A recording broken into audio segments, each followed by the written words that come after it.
What's going on?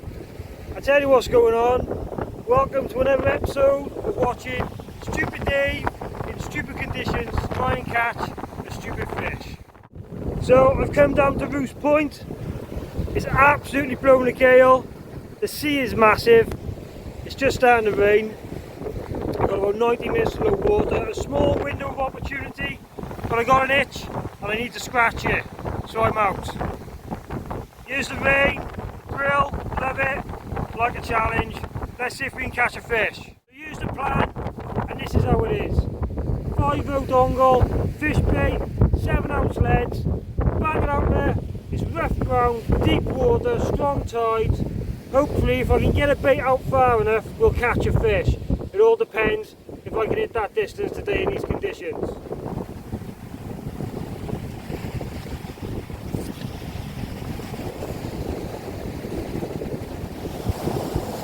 Right, we got a bait in the water, which is great.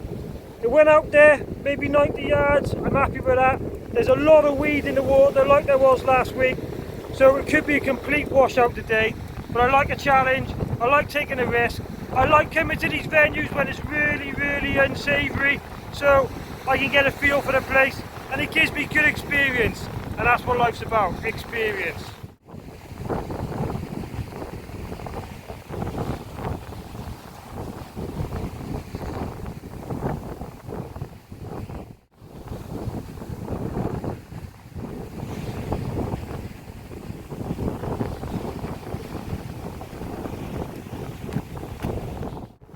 Well, that was an experience, an absolutely incredible downpour.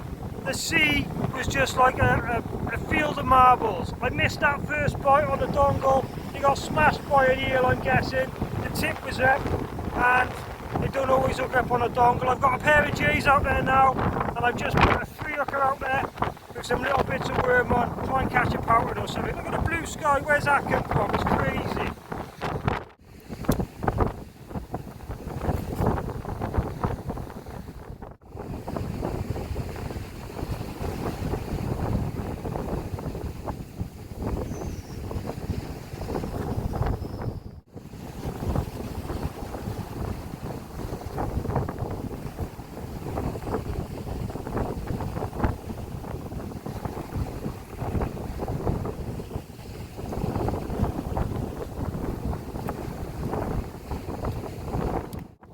Well, it only feels like I've been here 2 minutes and I've missed a fish and landed one straight away. A nice blonde came to the surface and almost took off in that wind on the surface. It's quite comical. Not a bad fish, 7-8 pound, it's quite thin. Nailed on that pedal. And we're in. Happy days. Let's get it straight back in the water. Here's my next bait. I'm going to put a dongle out. I'm going to alternate between the pennel and the dongle. If I miss another reel, so what? I don't care. I've had a fish. Stupid day, stupid conditions, stupid fish. We got there.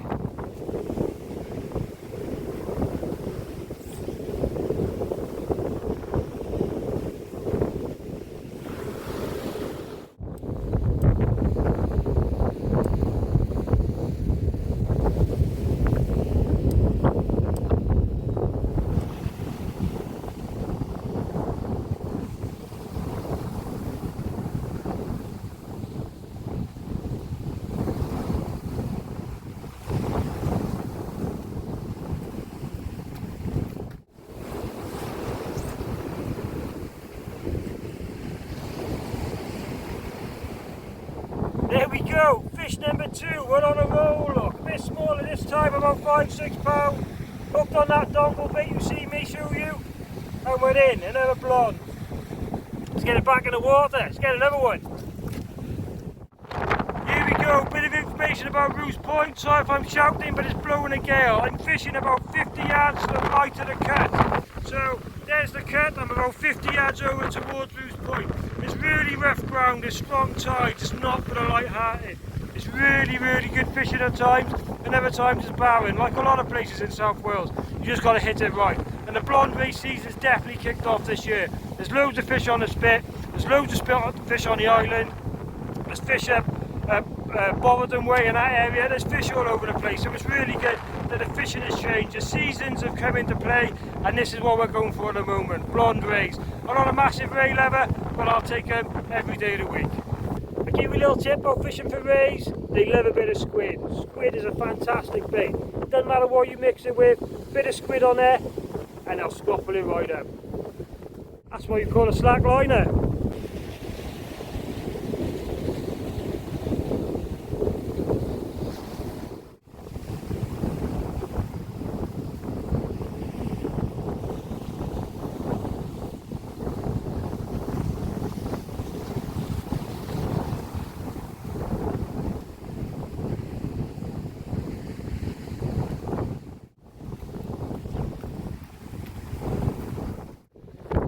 There we go, fish number 3. One thing I absolutely adore about some of these rays is this white piping along the edge. This one is really defined and it looks absolutely stunning. It's right down to the tail as well.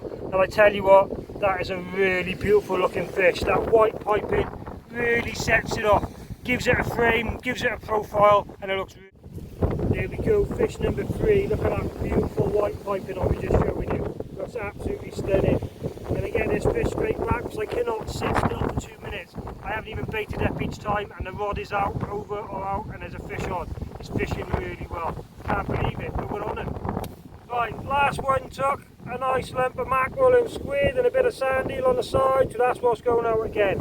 I want to talk to you about your self-confidence, because a lot of people I've had commenting on my posts and they sound really down, really disheartened with the fishing, and these are people from all around the UK. Now, let's be honest, it doesn't matter what you do sometimes. If the fish aren't there, you're not going to catch. And I'm lucky there's fish here, and they're obviously going absolutely bonkers for anything that's going out in the water.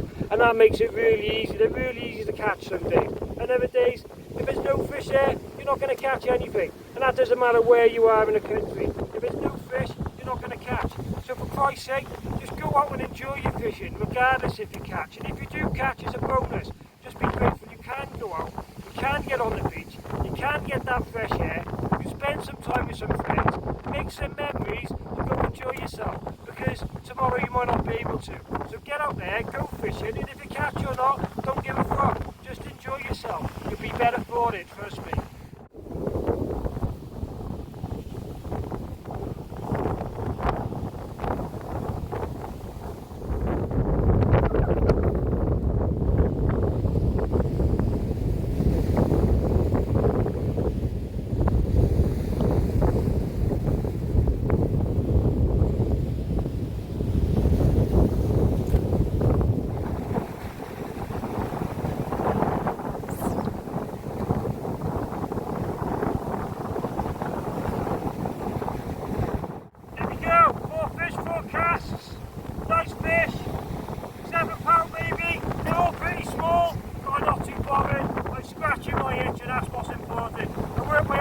Since 6 o'clock this morning. I just rushed down here on the off chance and it's paid off. You've got to take risks in life. If you don't take risks, you never know. There's no point me sitting over thinking, will it fish, will it be too rough, will it be too much speed, am I going to get it big far enough? You won't know unless you try. When you try, you often fail, but you learn every time you fail. And today, we're winning. Right, I'm taking my 3-hooker rod out of the water because I can't really fish with it. There's too much happening in the other rod. I can't even bait up. This is the first bait I've managed to bait up while the rod is still in the water. I've just checked my hook length on my rig and it was pretty battered, so I'm changing rigs. I'm changing one of the dongles to another dongle rig, and hopefully we can get a few more fish out before I go home. They're all small fish. Whose Point isn't renowned for big fish. I think the fish in South Wales have got a lot smaller the last couple of years. For whatever reason, I don't know. But either way, there's plenty of fish here right through the year in South Wales. Whether it's smoothhound in the summer, pouting and rocking and dogs in the autumn, congers, rays, whatever you want, except for codling. But I reckon they might turn up this year, you never know. So, give advice, I am fishing very heavy gear, using my 30 size reels. It's a nice bait there, look, 0.40 line, 80 pound leader. I've got 80 pound hook lengths, 100 pound rig bodies, 6 the 7-ounce leads, made them this morning because I was short. And we're doing okay.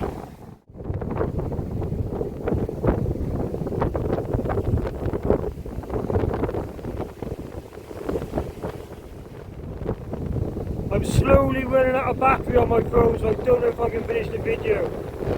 The ironic thing about life is we only get the answers after we've lived the questions, after we've gone and done the graft and the hard work. That's when you have the answers. Like I said earlier, I could have sat at home and doubted myself, confused myself, but you only get the answers when you go out and live the questions. Put that into motion, try it.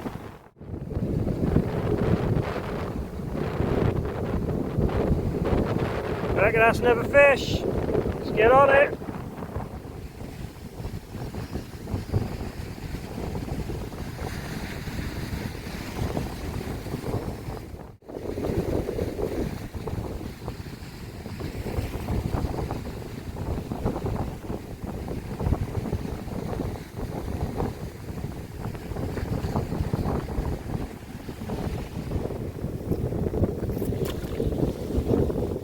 Right, I'm going to wrap this up because my battery's going. Fish number 5, I've got another cast left in me, I think. If there's fish here, they'd be at Fonty. Fonty's a lot easier to fish, a lot cleaner, a lot more user-friendly. And if there's fish here, they'd be off Barry. They'd be off the Nap, they'd be off the Points, they'd be off Nels and Fryers. So get yourself out there, get on the beach, rough the conditions, put up with it, and get yourself some reward. Thanks for watching, and I'll see you again.